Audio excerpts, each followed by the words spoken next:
పాషమైలారం దుర్ఘటనలో గాయపడ్డ ధృవ హాస్పిటల్లో చికిత్స పొందుతున్న వారిని పరామర్శించారు మంత్రి దామోదర రాజనరసింహ. క్షతగాత్రుల కుటుంబ సభ్యులతో మాట్లాడుతున్న మంత్రి కుటుంబ సభ్యులు చెబుతున్న వివరాలను స్వయంగా నమోదు చేసుకున్నారు. ఈ సందర్భంగా అందరి ఫోన్ నెంబర్ తీసుకున్నారు మంత్రి. అదేవిధంగా ప్రతి కుటుంబానికి ఆదుకుంటామని భరోసా ఇచ్చారు. తన కాంటాక్ట్ నెంబర్ ను కూడా బాధిత కుటుంబ సభ్యులకు రాసిచ్చారు మంత్రి దామోదర. ఏ ఇబ్బంది ఉన్నా తనకు కాల్ చేయాలని సూచించారు మంత్రి. మంత్రితో పాటు సంగారెడ్డి జిల్లా కలెక్టర్ ప్రావీణ్య, హెల్త్ సెక్రటరీ క్రిస్టినా తదితరులు పాల్గొన్నారు.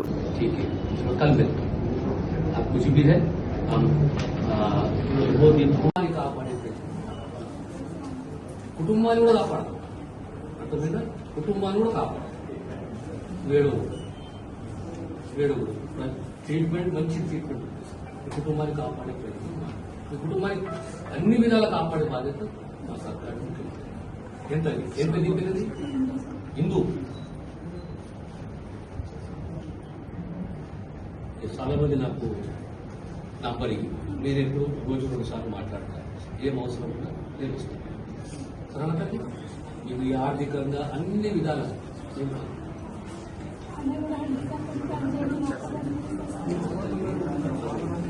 మిమ్మల్ని కాపాడుకునే బాధ్యత